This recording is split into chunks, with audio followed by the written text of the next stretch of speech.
কিরে, আজকের কাপড়গুলো ধুয়ে রেখে গেলি না? এতগুলো কাপড় যে আমি বালতিতে রেখে দিয়েছি, চোখে দেখিস নাই? মা, ঘুম থেকে উঠে তো রান্না করতে করতেই সময় চলে গেছে, এখন অফিসে দেরি হয়ে গেছে।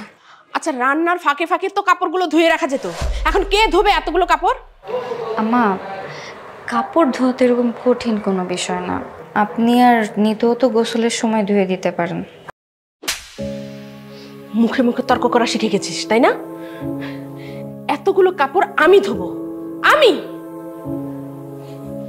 আজ অফিস থেকে বাসায় ফিরে সবার আগে কাপড়গুলো ধুয়ে পরিষ্কার করবি, তারপর বাকি সব কাজ।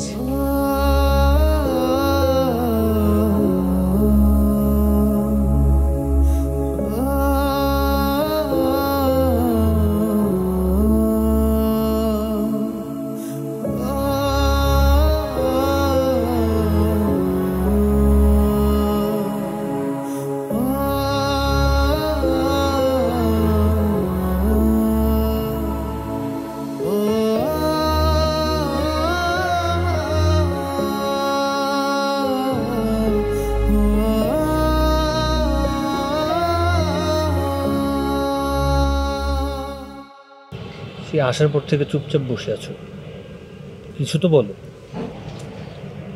সবসময় কথা বলাই লাগবে? চুপচাপ কি বসে থাকা যায় না?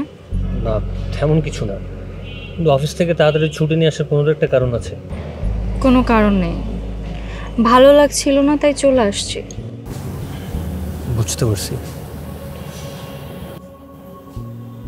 তাহলে একটা ব্রেকিং নিউজ দিয়ে চটপট করে তোমার মনটা ভালো করে দিই। বাসায় বাবা মা দুজনই আমাকে বিয়ের জন্য চাপ দিচ্ছে। মেয়ে দেখতে চাচ্ছিল, আমি বলে দিয়েছি আমার পছন্দের মেয়ে আছে। তারা রাজি হয়ে গেছে? কেন রাজি হবে না? এখন তুমি শুধু বলো তোমাদের বাসায় কবে লোক পাঠাবো।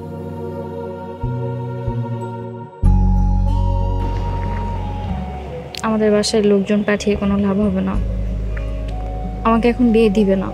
কি আশ্চর্য কথা, তোমার পড়াশোনা শেষ, 1 বছর যাবত চাকরি করতেছো, আমিও চাকরি করি, তাহলে আমাদের বিয়ে হতে সমস্যাটা কোথায়? সমস্যা আছে, তুমি বুঝবা না। না বললে বুঝবো কি করে? মানুষের একান্ত কিছু কিছু দুঃখ থাকে যা কারোর সাথে শেয়ার করা যায় না, কারোর সামনে প্রকাশও করা যায় না। এই দুঃখগুলো শুধু রাত্রের অন্ধকারে যখন বালিশে মাথা রাখা হয় তখন এসে চেপে ধরে। এসব তুমি বাদ দাও। বিয়ের পরে সব দুঃখ টুকু থাকবে না, সব পালাবে। আমি 2 দিনের মধ্যে তোমাদের বাসায় লোক পাঠানোর ব্যবস্থা করতেছি।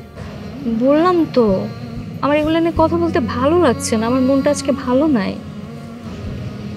আচ্ছা তুমি থাকো, আমি যাই। হ্যাঁ আচ্ছা, অন্য কোনো